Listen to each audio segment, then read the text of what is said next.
Hello, dear traveler. Welcome back to Campfire Night Stories. Get comfortable and let the fire crackle softly in the dark. Tonight, we're traveling back to America in the 1920s.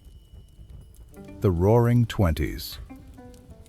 A time of jazz music, early automobiles, and quiet rebellion under Prohibition. Over 100 million people lived through this decade, balancing old traditions with a rapidly changing world. This story isn't about history books or famous names. It's about what everyday life felt like. Across cities, farms, small towns, and quiet nights. If you enjoy drifting off with these campfire stories, a gentle like or subscription helps keep the fire burning. Now, just listen and let the story begin. A tenement morning, New York, 1921. You wake before the city does, not because you're rested, but because the walls around you are already alive. The apartment is quiet only in theory. In reality, sound travels easily through thin plaster and shared brick. A baby cries somewhere below. Water pipes knock inside the walls, sharp and metallic. From the street, a wagon rattles past, iron wheels scraping stone. You lie still on the narrow bed, careful not to wake your brother beside you.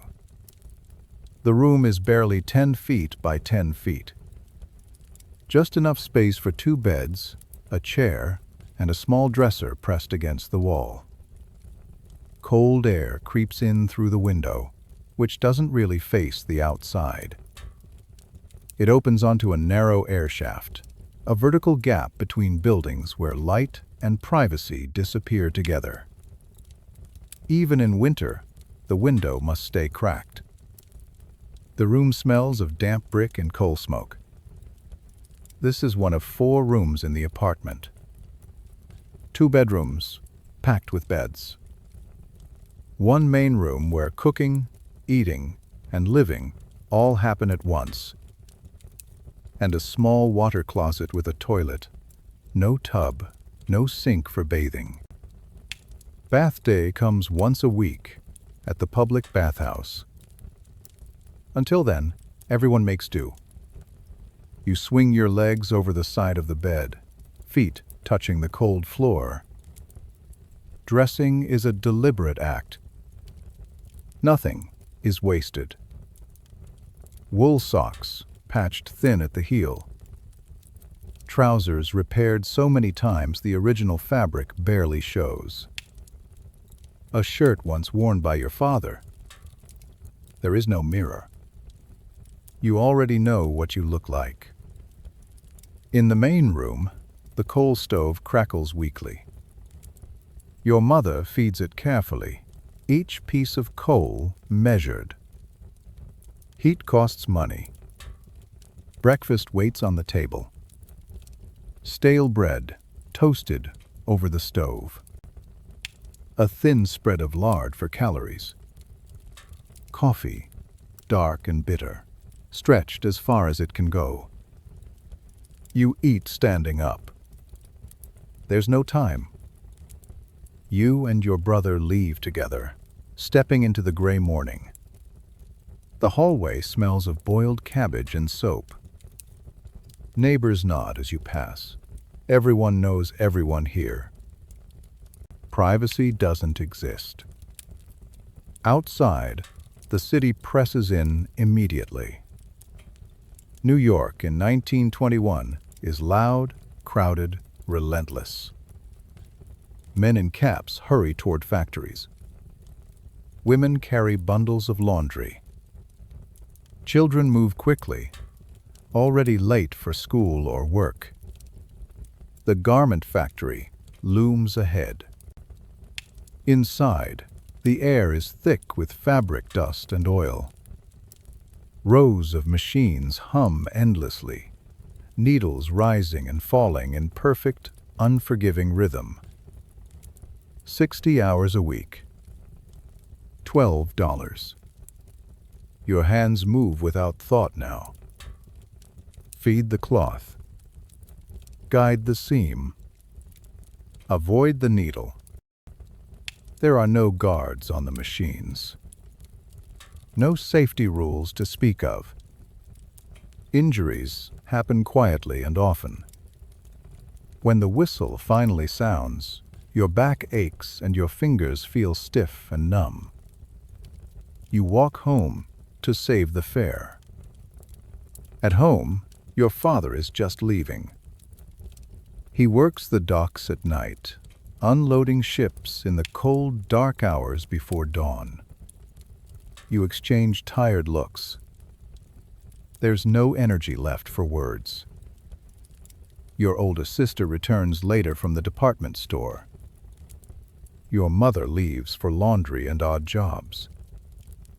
Your youngest sister watches silently, knowing her turn will come soon.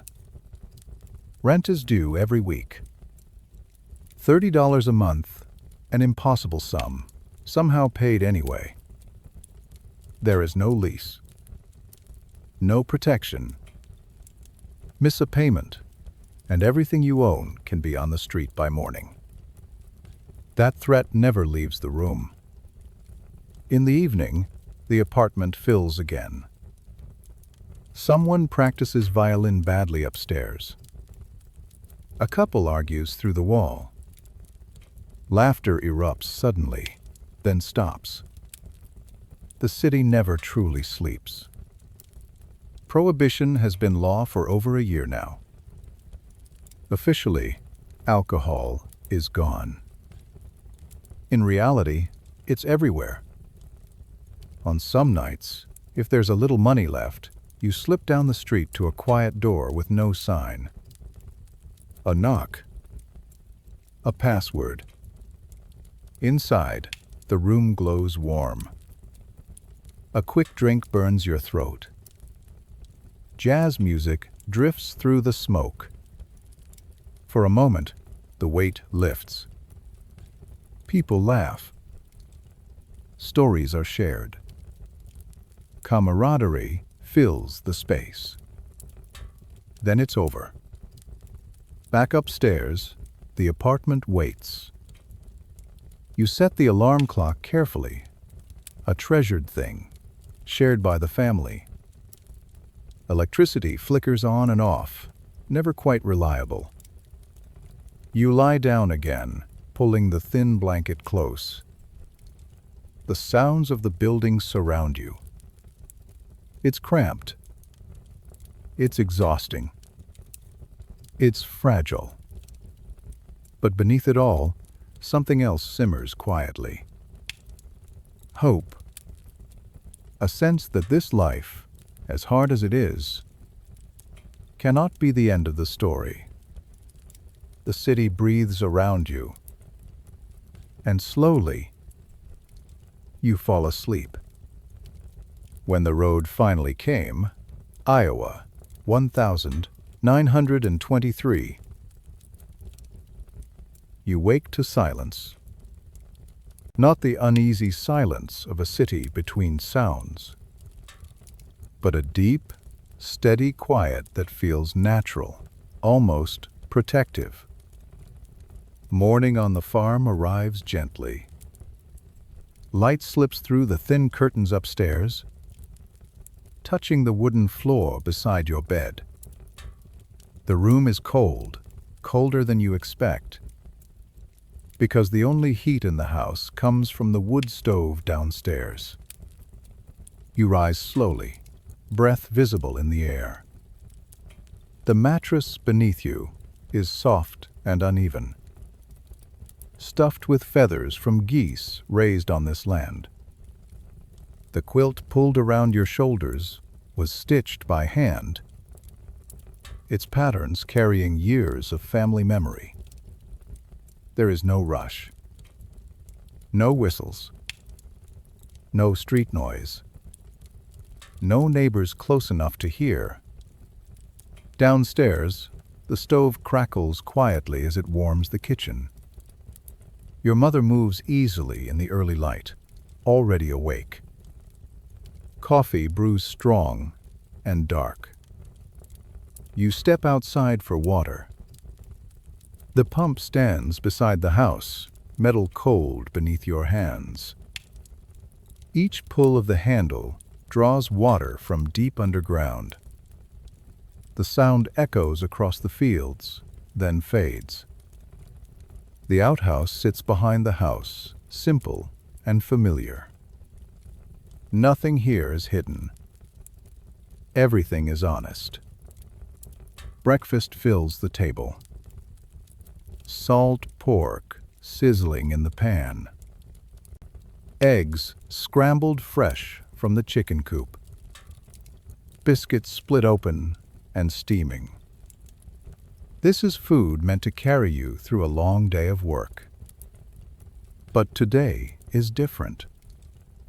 There's an undercurrent of anticipation in the room. A quiet excitement, carefully restrained. After breakfast, you pull on boots and step outside again. The road is still dirt, rutted and uneven from wagons and rain. Horses stand patiently nearby, unaware that their role is about to change. Then you hear it. Not the sound of hooves, but something unfamiliar. A mechanical chug, uneven and insistent, growing louder. The Model T appears at the end of the road, black paint gleaming beneath a thin layer of dust. It rattles as it approaches, wheels struggling slightly against the rough ground. The future has arrived. Your father steps forward, careful, attentive, as the car comes to a stop. The dealer explains the controls slowly. 3 pedals. Levers. A hand crank. Starting the engine is the most dangerous part. You watch closely as your father grips the crank, pulls upward with caution. A wrong move can break a wrist. Everyone knows the stories. The engine coughs, then catches. The sound fills the yard loud, alive. Chickens scatter. Dogs bark. Your father smiles, unable to hide it. The cost weighs heavy in everyone's mind. $290. A fortune for a family that rarely handles cash. But this machine promises something new. Time. When your father drives down the road for the first time, the car lurches forward, stalls, then starts again. He grips the wheel tightly, learning with every movement. When he returns, his face is changed. Distances have already begun to shrink. Trips to town that once took half a day by wagon will now take less than an hour. Supplies. Markets. Doctors. Everything feels closer. Of course, the car brings new responsibilities. Gasoline must be purchased. Tires wear down. Repairs cost money and knowledge. There will be arguments about who gets to drive. Who maintains it? Who pays for what? But none of that matters right now. That evening, the car sits quietly in the yard, cooling as the sun sets.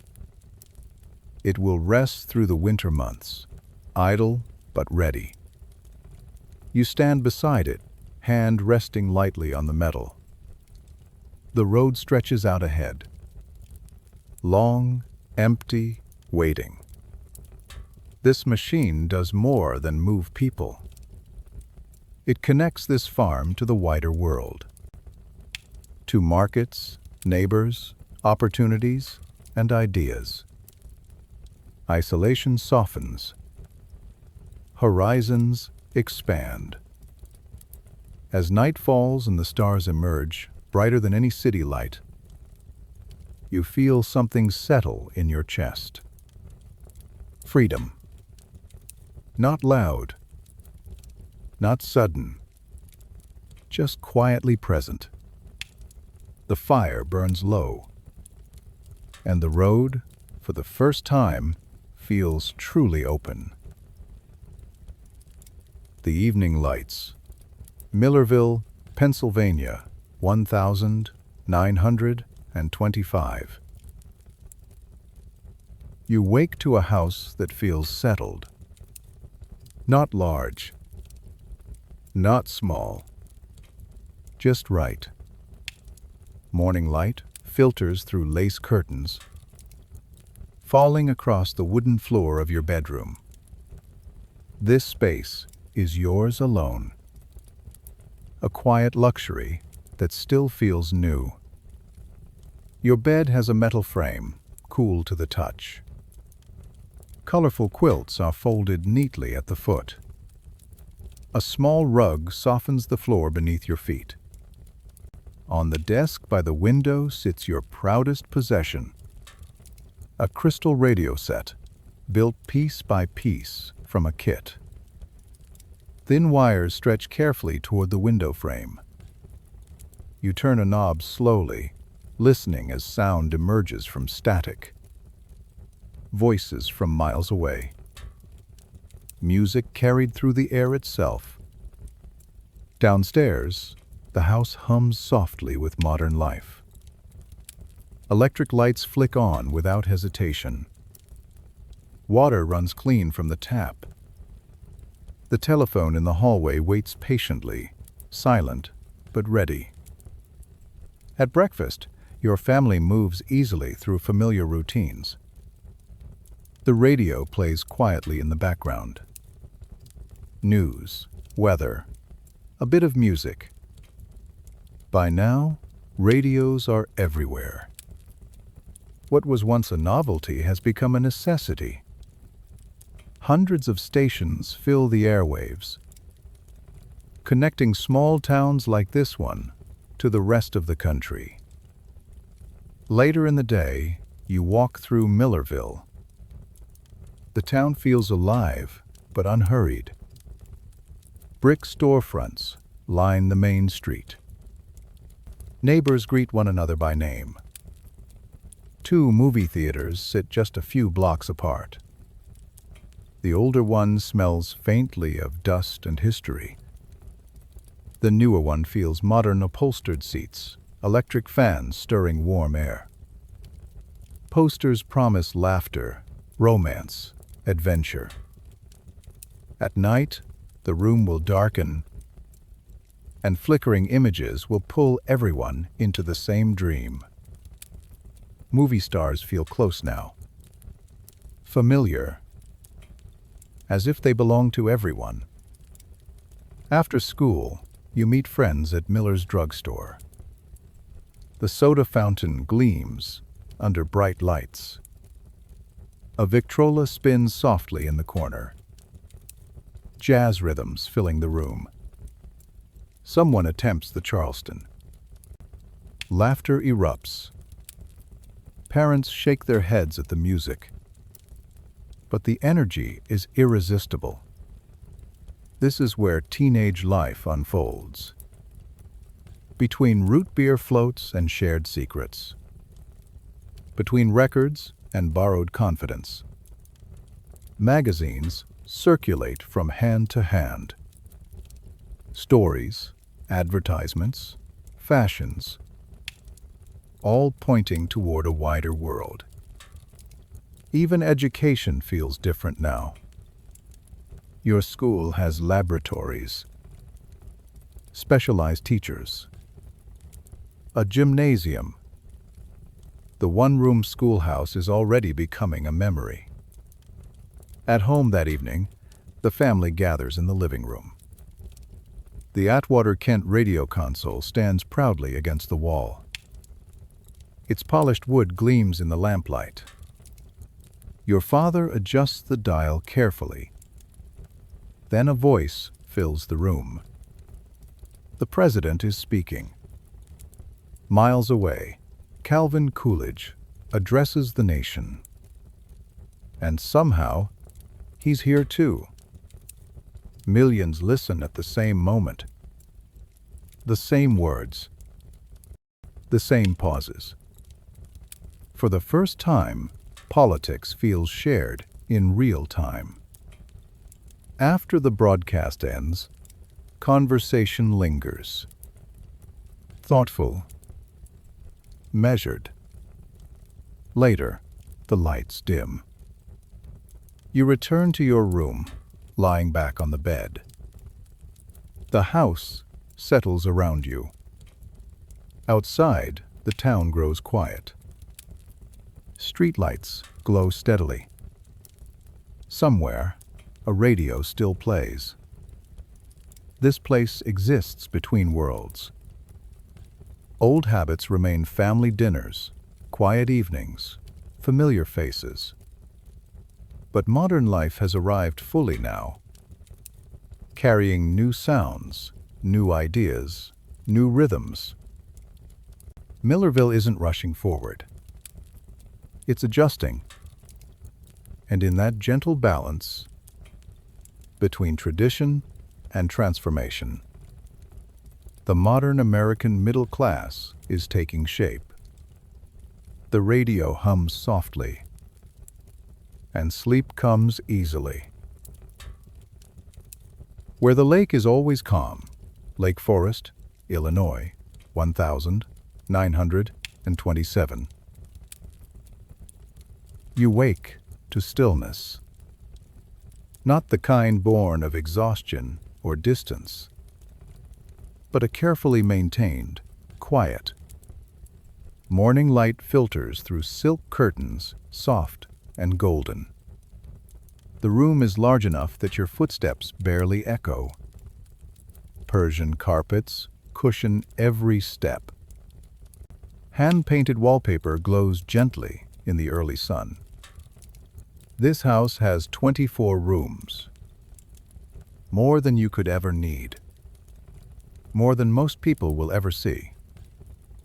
Somewhere far below, the house is already awake. Servants move silently through corridors long before dawn. Butlers polish silver.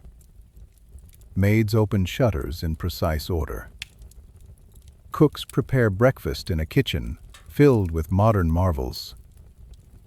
Electric refrigeration, multiple ovens, shelves of fine china.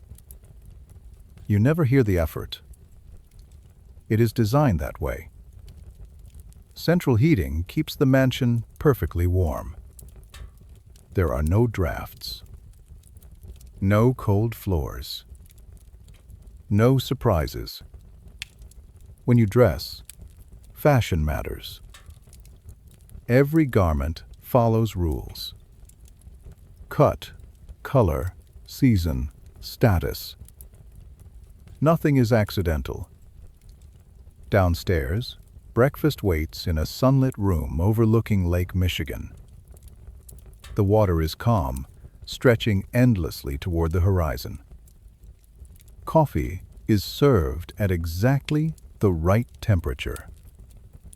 Fruit is arranged artfully. Conversation begins easily. Plans fill the day.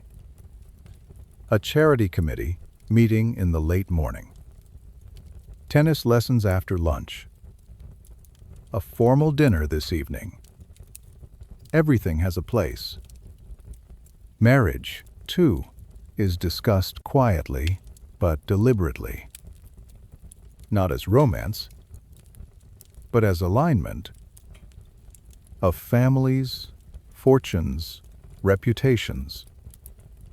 Despite prohibition, wine flows freely here. Fine bottles appear without secrecy. Champagne sparkles in crystal glasses. the law feels distant, optional. After all, the rules of the world are not enforced evenly. That afternoon, you sit in a bright parlor while conversation turns to the stock market. Everyone is invested. Numbers rise endlessly, it seems.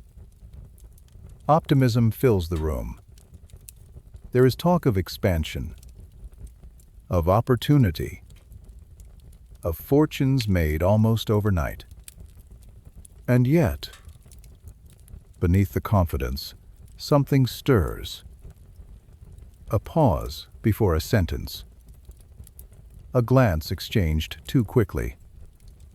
A laugh that lingers a moment too long. No one names it. Anxiety has no place here. In the late afternoon, you walk the grounds. The estate stretches wide and immaculate. Gardeners tend hedges with quiet precision. Paths curve gently toward the lake. From the shore, the mansion looks timeless, untouchable. Charity events fill the calendar. Genuine, in part. Funds raised for hospitals, schools, relief efforts. But also competitive. Who gives more? Who is seen? Who leads? Philanthropy becomes another measure of status. As evening falls, guests arrive. Formal dress. Measured smiles. Polite admiration exchanged effortlessly. Dinner unfolds across courses that seem endless. Music drifts softly through the rooms. Laughter rises. Outside, the lake remains calm, reflecting the lights of the house. It's easy to believe this world will last forever, that prosperity is permanent, that insulation equals safety. And yet, unseen forces move quietly beyond these walls. Markets shift. Confidence trembles. The lives lived here are deeply entwined with the same system that feeds factories, farms, and small towns. Different floors. Same structure. Late at night, as the house finally grows quiet, you stand alone by a window, looking out across the dark water. The mansion sleeps behind you. Perfect. Secure. For now. The fire burns low. And somewhere, far from this shore, the world is changing. When distance began to fade, America, 1928, you wake to motion. A gentle, steady rhythm beneath you. Steel on steel. Perfectly timed. The 20th Century Limited is already moving west. You lie in a private sleeping compartment, curtains drawn just enough to let in the early light. The bed is soft. The air is warm. The ride is impossibly smooth. This train is more than transportation. It's a statement. Punctual to the minute. Silent where it should be. Effortless. A porter passes quietly through the corridor, shoes polished, uniform immaculate. Service here is invisible. Precise, practiced, dignified. In the dining car, breakfast feels ceremonial. White linens. Silver cutlery. Fresh coffee poured without a word.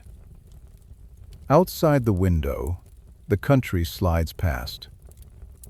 Fields, towns, stations, all connected now by time instead of distance. New York fades. The Midwest approaches. By afternoon, the skyline of Chicago rises ahead. The city feels electric. Industry hums. Traffic flows faster than ever before. Concrete highways stretch outward, replacing dirt and uncertainty.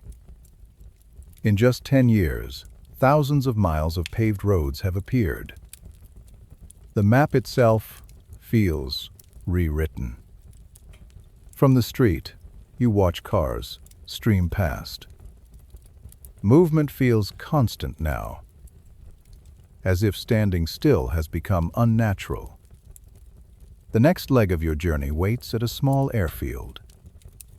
A Ford Trimotor, nicknamed the Tin Goose, rests on the grass. Its metal skin gleams dully in the sun.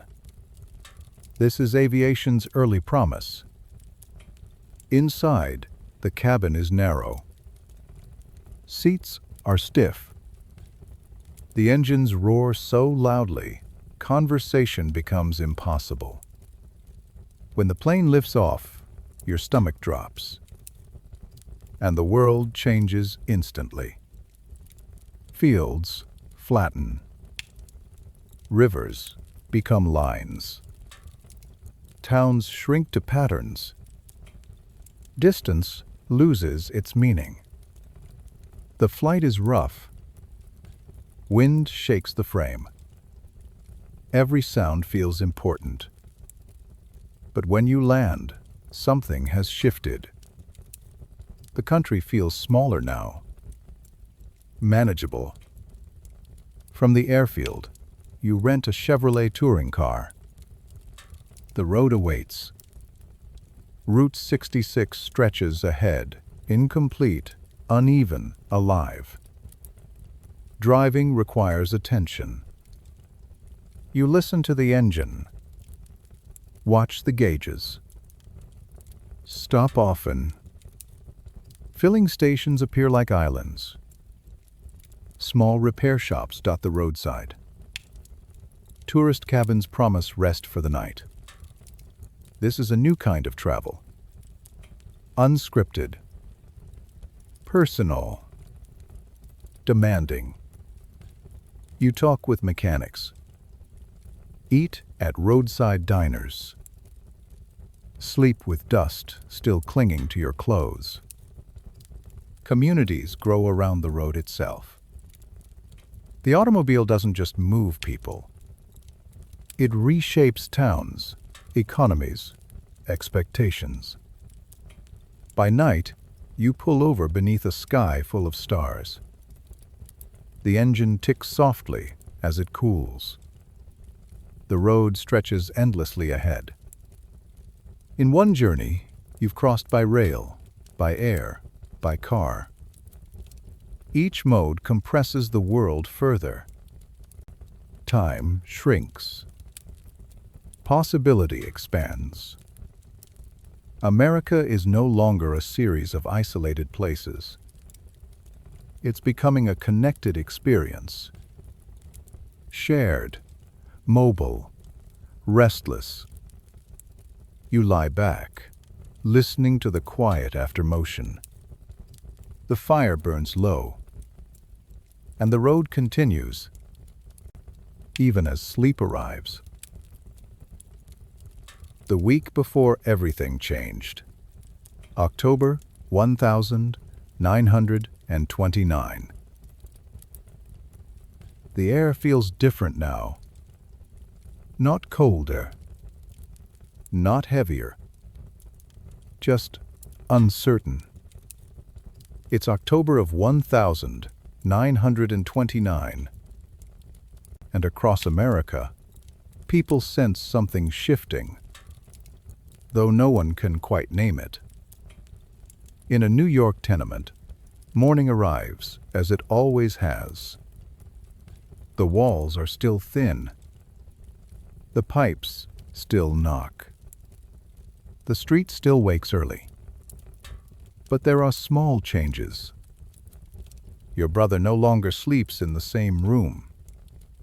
He's married now, living across town, in an apartment only slightly better than this one. That feels like progress. At the garment factory, work continues, but fewer machines run each week. Men whisper during breaks. Layoffs happen quietly, without announcement. No one panics. Rumors circulate, but life goes on. Rent is still due. Food is still counted carefully. Hope remains cautious, practiced. Out in Iowa, the land looks the same. Fields stretch wide beneath an open sky. The barn stands firm against the wind. But prices have fallen again. Corn brings less than it did last year. So does wheat. Neighbors speak in lowered voices about foreclosures, about farms lost not to drought, but to debt. In the evenings, the radio stays on longer now. Market reports drift into the farmhouse kitchen. Numbers from faraway cities suddenly matter here. The world feels closer and more fragile. In a small town in Pennsylvania, Sarah finishes grading papers by lamplight. She teaches history to children who barely notice they're living through it. Downstairs, her father sits close to the radio. Too close. He listens intently as stock prices are read aloud. His hand tightens around a pencil. The family owns a small portfolio, nothing extravagant. But it represents years of careful saving. On Main Street, storefronts still shine. The soda fountain still fills after school. Yet one shop closes an hour earlier than it used to. Another delays restocking. Small signs, easy to dismiss. In a mansion near Lake Michigan, dinner is served on time. Silver gleams.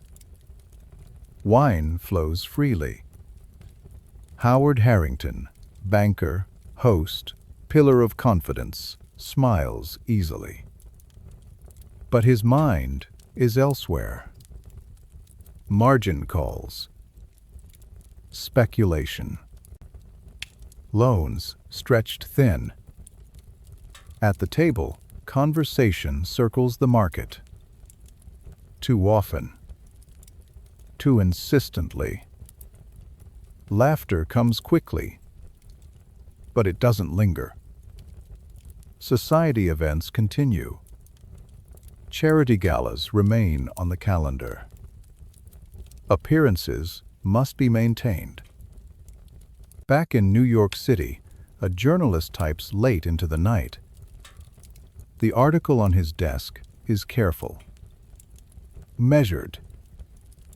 It speaks of vulnerabilities, of overconfidence, of systems stretched too far.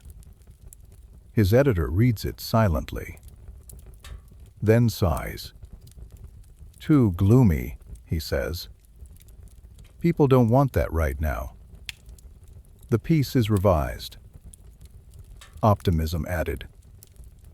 The presses roll. Across the country, radios glow softly in darkened rooms.